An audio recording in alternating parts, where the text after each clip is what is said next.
Pemirsa dan pendengar yang setia, salam jumpa kembali bersama dengan saya Pastor Kong Leoris dari Jakarta City Blessing atau Gereja Kasih Anugerah dalam program Life is a Gift, hidup adalah hadiah. Dan saya ingin ingatkan saudara bahwa hadiah yang Tuhan berikan buat saudara dan saya melebihi sekedar keinginan saudara di muka bumi ini seperti kebutuhan makanan, minuman, gadget, atau kendaraan, atau tempat tinggal, atau pemandangan yang indah. Itu semua Tuhan mampu berikan. Dia sudah ciptakan dunia yang indah.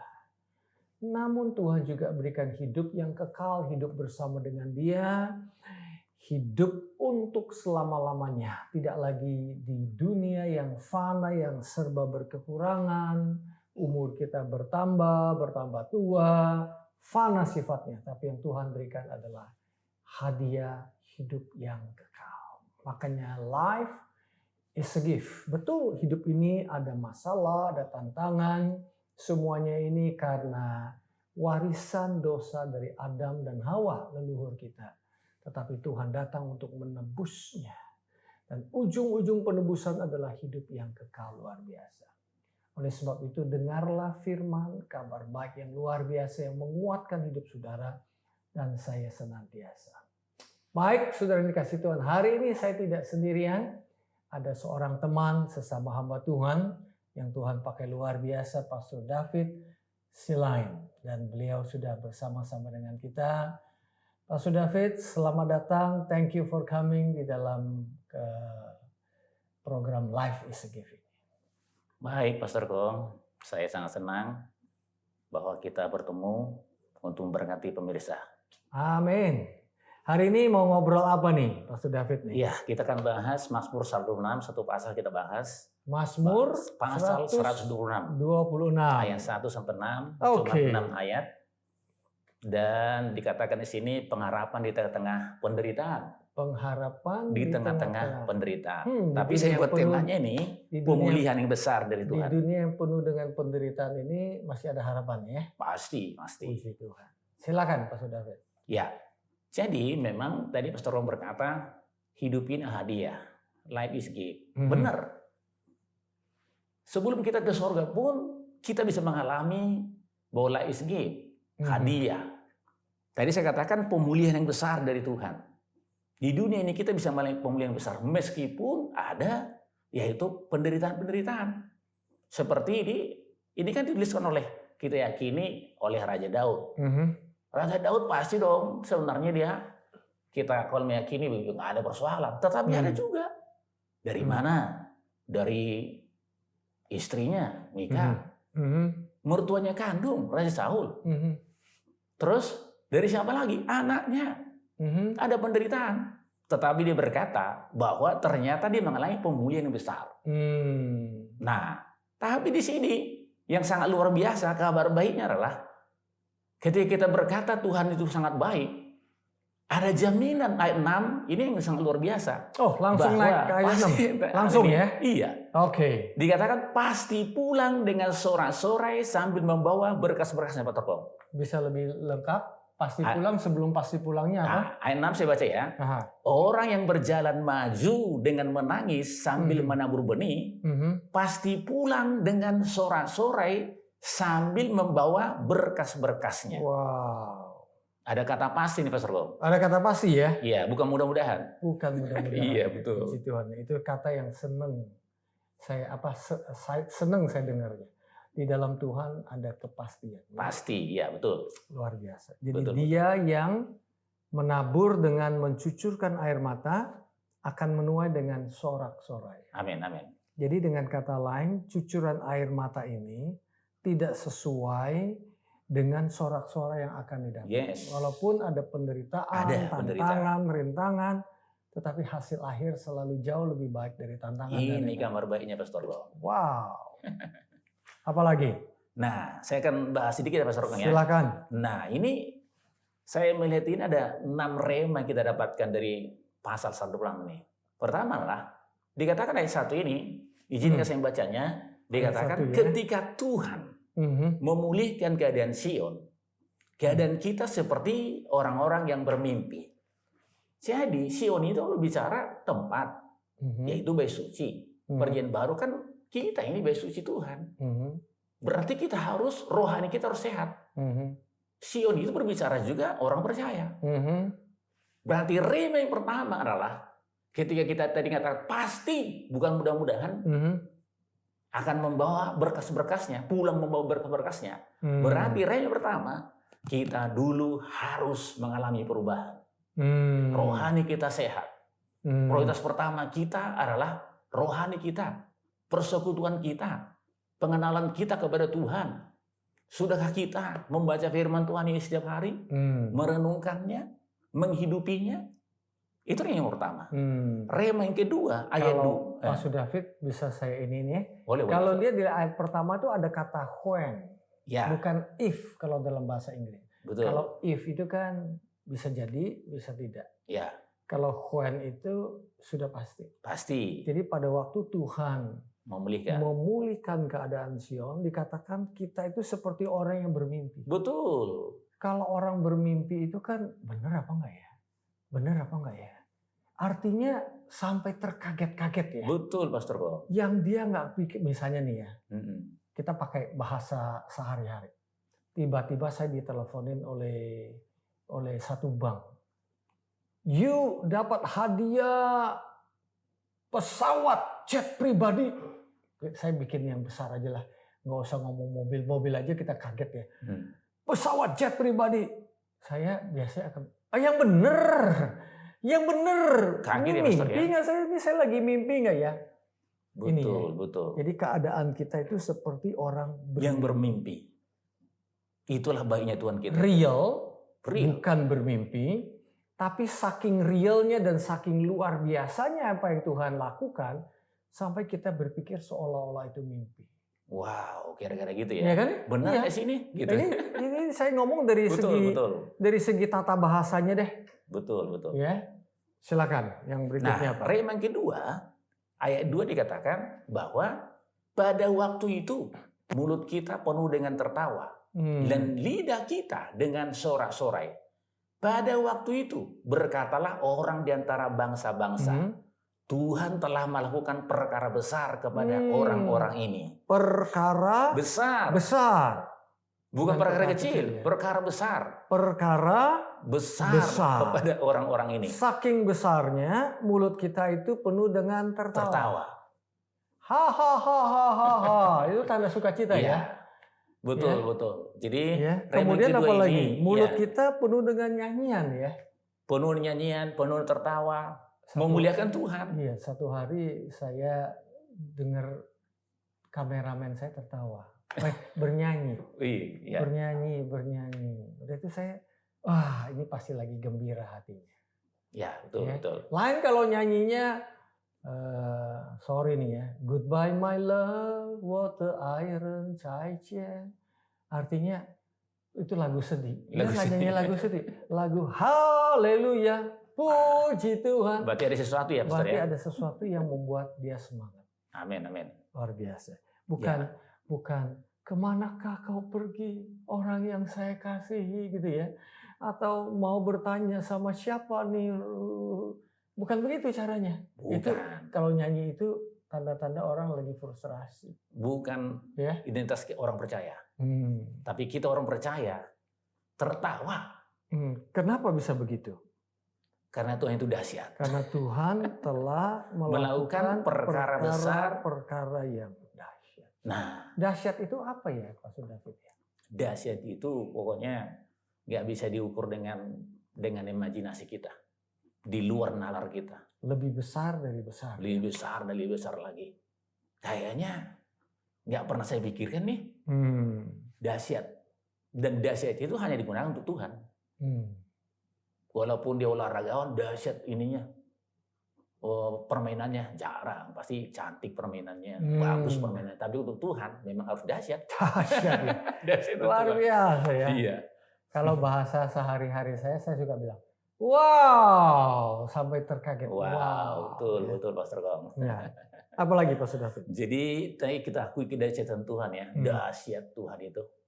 Tapi kita melihat di sini Pastor Kong, kalau kita melihat adalah bahwa Tuhan telah melakukan perkara besar kepada orang-orang ini. Jangan lupa ini nyanyian ziarah. Nyanyian ziarah ini kan Maksudnya apa nyanyian ziarah? nyanyian ziarah ini pengertiannya adalah napak tilas, Pastor Gong. Napak tilas. Napak tilas itu mengingat tentang peristiwa yang lalu, tentang perbuatan-perbuatan Tuhan yang besar. Kalau perbuatan Tuhan yang besar kan nggak pernah. Misalnya masa lalu dia jahat, masa lalu dia tidak mengasihi. Yang kita tahu kan Tuhan itu tetap sama, dahulu, sekarang, sampai selama-lamanya. Jadi pelakuan perkara besar kepada orang-orang ini. Ayat 2 dikatakan ini, Tuhan telah melakukan perkara besar kepada orang-orang ini. Tapi tidak berhenti. Ayat 3 dikatakan, Tuhan telah melakukan perkara besar kepada kita. Sekarang kita, kalau orang lain, misalnya ini, Tuhan memakai Musa dengan hanya tongkat, membelah laut Kulsum. Tuhan juga melakukan perkara besar kepada kita. Dengan tongkat, dengan apa yang ada sama kita. Bagi yang sakit pemirsa nih, yang wanita 12 tahun pendarahan di Markus pasal 5, dikatakan asal ku jamah saja jubahnya, aku akan sembuh. Dijamah jubahnya. Dia melakukan perkara besar kepada wanita 12 tahun pendarahan. Kita nggak tahu siapa namanya ya. Iya. Jadi bagi yang sakit pemirsa, berarti dia juga melakukan perkara besar kepada kita. Iman ini.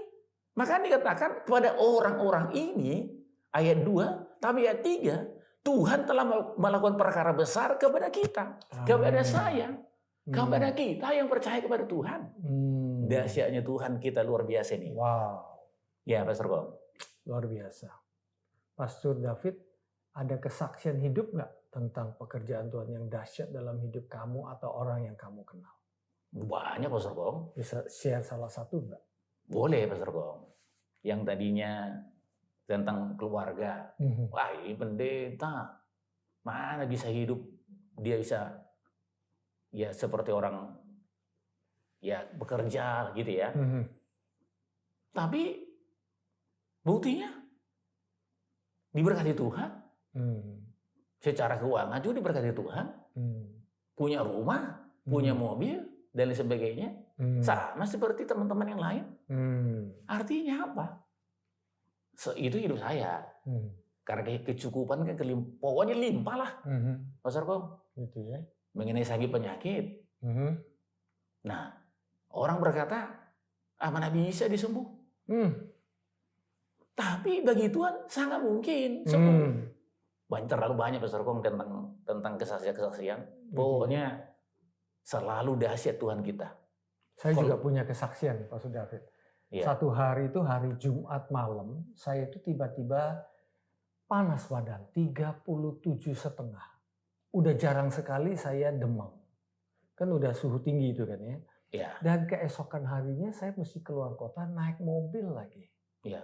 Sampai istri sama orang tua itu bilang, "You sure mau pergi? Kalau terbang masih mending ya, kalau naik mobil kan capek." Iya. Malam hari itu saya tidur lebih awal, saya puter ayat-ayat kesembuhan, saya minum air putih, dan saya ingat-ingat lagi kesaksian teman yang baru hari Kamis yang lalu Tuhan sembuhkan. Dan keesokan harinya saya bangun, jam 6 saya udah bangun, 36,3 derajat. Dan saya bisa jalan kurang lebih 7-8 jam perjalanan. Wow, normal. Kemudian hari normal, hari Minggu saya khotbah pagi sama sore. Kemudian Senin, Selasa, Rabu, Kamis ada seminar 4 hari berturut-turut. Wow. Dan hari ketiga dari seminar itu sempat badan rasanya nggak enak sedikit. Bukan sakit, tapi rasanya mungkin karena capek juga ya. Ya. Saya pikir saya istirahat sore hari. Dan kemudian saya bangun, puji Tuhan semua baik-baik saja. Pulang ke rumah tidak lagi ada demam. Sama sekali sembuh, Pastor Ya, ya. puji Tuhan. Puji Tuhan. Semua sih pasti Luar punya biasa, pengalaman yang baik dengan Iya. Tuhan. Sebab dia hidup. Iya. Apalagi? Saya lanjutkan, Pastor Rong ya. Ya, silakan. Jadi tadi yang Tuhan melakukan perkara besar kepada orang itu, kepada kita juga. Nah, ayat Terus ayat 4 ini doa. Berarti kalau kita mau mengalami pemulihan yang besar, yaitu pemulihan yang besar itu adalah kita doa. Pulihkanlah keadaan kami ya Tuhan, seperti memulihkan tanah air kering di tanah Negeb. Nah, pulihkan keadaan kami. Kalau kita ke Israel, katanya ya, saya belum pernah ke Israel, Pastor Rom udah pernah ya. Tanah Negeb itu kan musim kering memang benar-benar kering.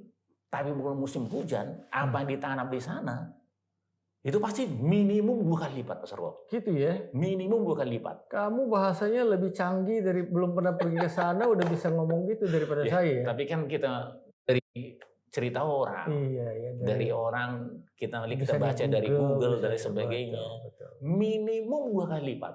Kalau ditanam gandum, minimum 2 kali lipat. Nah, jadi kalau kita mulai pemulihan, nggak tanggung-tanggung. Tuhan memberikan pemulihan 2 kali lipat. Tapi ini Pastor saya lanjut ya Pastor ya. Ayat 5 ini dikatakan bahwa orang-orang yang menabur dengan mencucurkan air mata akan menuai dengan bersorak-sorai. Air mata berbicara tentang tantangan Pastor. Berbicara tentang tantangan, persoalan, penderitaan. Nah, tapi ayat 6 ini orang yang berjalan maju dan menangis.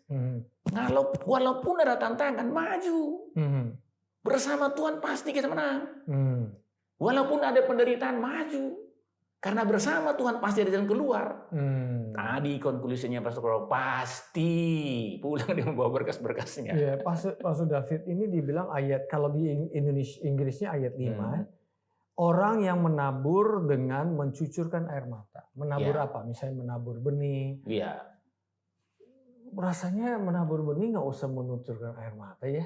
Kan kita seneng ya. Betul. Ya, istilahnya betul, ada orang yang menabur sambil mencucurkan air mata, tapi kalau kita tabur sesuatu, nggak harus dengan air mata juga bisa dong. Bisa. Ya, betul. Karena mengharapkan sesuatu ada hasilnya.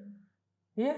Tapi kalaupun ada persoalan, betul. Kalaupun ada, mestinya tidak ada namanya betul, menabur benih kan mestinya nggak ada. Tapi kalaupun ada tantangan, tetap kita akan menuai dengan sukacita. Jangan mundur, maju terus. Maju terus. Karena ada Tuhan menyertai kita. Amin. Nah itu Pastor Go. Wow. Tapi jaminannya ini pasti pulang membawa berkas-berkasnya. Pasti yang sakit memirsa sembuh. Jaminannya lebih daripada asuransi ya. Oh lebih Pastor Go. Lebih daripada deposito ya. Lebih Pastor Go. Lebih daripada emas dan perak ya. Amin amin. Lebih ya, luar biasa. Apalagi Pak David? Nah ini yang sangat luar biasa. Jadi ketika kita pun mengalami persoalan, tantangan, penderitaan, tapi yang seperti yang pertama tadi, ayo kita sehat rohani kita, datang kepada Tuhan. Dia tidak pernah menolak kita, tangannya terbuka kepada kita. Dia akan berkata, kalau orang lain aku sembuhkan, engkau pun, sebab Tuhan mengasihi dia Tuhan juga mengasihi kita. Iya. Itu Pastor Kau. Jadi saya senang dengan disebut tadi sehat rohani ya. Amin. Betul. Saya pengen buat sebuah definisi yang sederhana. Sehat rohani itu menyadari bahwa Tuhan itu baik. Amin, amin. Kalau saya tidak sadar Tuhan itu baik, berarti ya kurang sehat. Kurang sehat ya. Jadi sehat rohani itu nggak susah-susah definisinya. Sadar bahwa Tuhan itu baik dan dia mengasihi saudara, dia mengasihi saya, tantangan dan rintangan apapun yang saudara sedang hadapi, dia pasti bisa membawa saudara menang. Amin, amin. Tidak hanya menang, ayat firman Tuhan berkata, dia membawa kita dari satu kemenangan kepada kemenangan yang lain. Bukan dari satu kekalahan kepada kekalahan. Oh, bukan. Bukan dari satu kerugian kepada kerugian yang lain. Dia membawa kita dari satu keberuntungan kepada keberuntungan yang lain. Dan di atas segala keberuntungan yang sudah dia lakukan adalah pada waktu di kayu salib 2000 tahun yang lalu, dia mengambil seluruh sakit, penyakit, dan kutuk seisi dunia. Amin. Tantangannya itu tidak ada satu orang pun yang bisa memikul tantangan tersebut. Tapi Tuhan sudah melakukannya sempurna di atas kayu. Semuanya dia ambil. Saudara boleh sebut sakit penyakit apapun. Saudara bisa sebut dosa apapun, saudara bisa sebutkan tantangan apapun sudah dimenangkan oleh Tuhan Yesus di atas kayu salib 2000 tahun yang lalu. Betul. Dan pada waktu dia dikubur, si iblis bersorak-sorai pikir, Yesus mati, kalah nih. Ya. Tapi pada hari ketiga dia bangkit dari antara orang mati. Dan hari ini kita masih bisa buktikan bahwa kuburan Tuhan Yesus adalah kuburan yang kosong. Artinya dia sudah bangkit. Amen. Jadi kita boleh sehat rohani kita. Amin. Sadar bahwa tantangan terbesar pun Tuhan sudah selesaikan. Apalagi tantangan-tantangan yang kita hadapi itu nggak ada apa-apanya. Amin. Puji Ya. Tuhan. Dan kemudian waktu dia keluar dari kubur itu kalau dipantek dari depan kan, gimana bisa keluar? Ya, nggak bisa lu keluar. Tetapi goncangan dikit, kehadiran malaikat sedikit aja deh. Kan ingat nggak ibu-ibu yang pagi-pagi datang mau kasih rempah-rempah buat Tuhan Yesus itu ya? Maria dan mereka Marta. bilang, itu ada beberapa orang. Berapa orang perempuan ya? Iya. Gimana tuh caranya? Menggulingkan batu itu. Menggulingkan batu itu ya. Kalau kita boleh istilahkan, gimana tuh memecahkan persoalan hidup itu. Betul. Tetapi Tuhan saya rasa sih, Tuhan nggak usah ngomong, malaikat udah tahu. Tuhan bangun, malaikat udah ya. Artinya tidak ada yang mustahil bagi Tuhan. Setuju, Pastor Rom. Ya. Dan satu lagi saya suka, bukan hanya tidak ada yang mustahil bagi Tuhan, itu sudah pasti. Tuhan Yesus berkata, tidak ada yang mustahil bagi saudara dan saya yang percaya. Amin. Tidak ada yang mustahil, bukan pada Tuhan Yesus. Itu sudah pasti nggak ada yang tipu. Tapi Tuhan bisa ngomong loh. Kita diciptakan itu pemenang. Amin. Overcomer. Kita punya akal budi. Kita punya sehat rohani. Kita punya inspirasi, kita punya cita-cita, kita punya mimpi, kita punya skill. Kita bisa merubah, kita bisa mengalahkan tantangan demi tantangan. Amin. Luar biasa ya. Luar biasa. Makanya dahsyat yang kamu bilang. Dahsyat. Apalagi Pak David? Nah, ini tadi. Jadi persoalan, tantangan, penderitaan, jangan lemah gara-gara itu. Karena di balik itu ternyata Tuhan kita dahsyat luar biasa. Amin. Tuhan rubah persoalan itu. Dan tadi yang dikatakan tadi, ini penting ini pemirsa. Jangan gara-gara persoalan kita mundur. Tapi Pak David kan ngomongnya enak. Saya kan bukan seperti you. Saya tidak pernah sekolah Alkitab, teologi ya seperti you. Saya tidak punya hikmat seperti you. You bisa, tapi saya nggak bisa nih. Gimana tuh kasih jawabannya? Nah, ini. Jadi Tuhan itu sangat mengasihi kita. Dengan kita, Alkitab mengatakan, Yakobus pasal 5, siapa yang kekurangan hikmat, dia akan memberikan hikmat dengan murah hati. Siapa yang kekurangan hikmat, dia akan memberi hikmat dengan murah hati kepadanya. Maksudnya dengan murah hati itu artinya apa? Ya, murah hati itu memberikan dengan gratis. Oh, jadi nggak simpen-simpen ya? Nggak simpan. Jadi nggak usah bayar-bayaran gitu ya? Kabar baiknya itu, ya kita hanya datang kepada Tuhan dengan apa adanya. Dia dengan murah hati, gratis. Dan pasti Tuhan berikan ya. Amin, pasti. Dan hari ini waktu pemirsa pendengar yang setia, waktu nonton video talk show kami, you juga sudah sadari bahwa Tuhan memberikan kabar baik lewat Mazmur 120. Iya. Jadi untuk kesekian kalinya Tuhan memberikan jalan keluar buat saudara dan saya. Dan saudara yang mendengar, doa kami adalah membuka telinga. Nggak cuma telinga ini, tapi telinga rohani. Amin. Dan mengaminkan firman Tuhan ini. Dan iman timbul dari pendengaran. Dan pendengaran akan firman Kristus. Ya, amin. Jadi ketika Tuhan memulihkan Sion, keadaan kami seperti orang yang bermimpi. Ini benar apa enggak ya? Tuhan bisa tolong saya? Benar? Ternyata benar ya. Ya. Pastor David bisa kita doakan pemirsa pendengar yang setia dimanapun mereka berada supaya mereka diberi kekuatan dan persoalan apapun yang mereka hadapi mereka bisa selesaikan karena Tuhan menyertai mereka. Dengan senang hati, ya, bisa tolong doa. Kita berdoa. Tuhan Yesus, kami sudah dengar firman-Mu bahwa ada pemulihan besar daripada Tuhan. Yes. Ketika kami mengalami persoalan, tantangan, barangkali ada sagi penyakit, persoalan rumah tangga, persoalan bisnis pekerjaan, persoalan apapun Tuhan.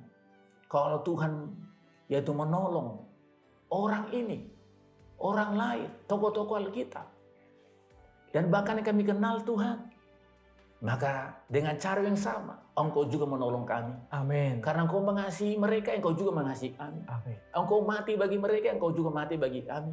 Dan kasih-Mu tidak pernah berubah, dahulu sekarang sampai selama-lamanya.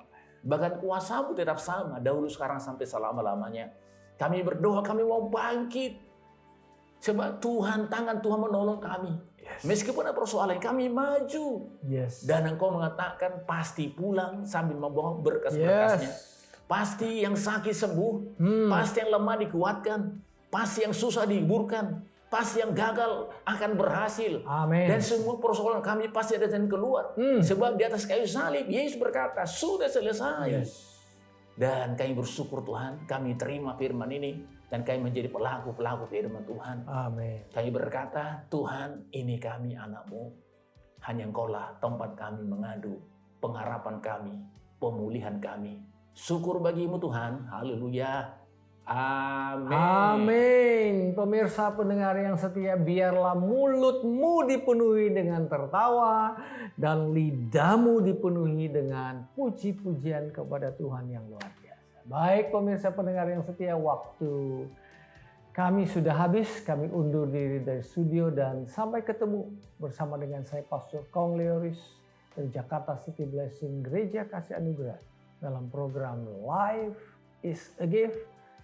Hidup adalah hadiah yang luar biasa dari surga. Dalam nama Tuhan Yesus, aku berdoa. Yang percaya katakan amin. Tuhan Yesus memberkati.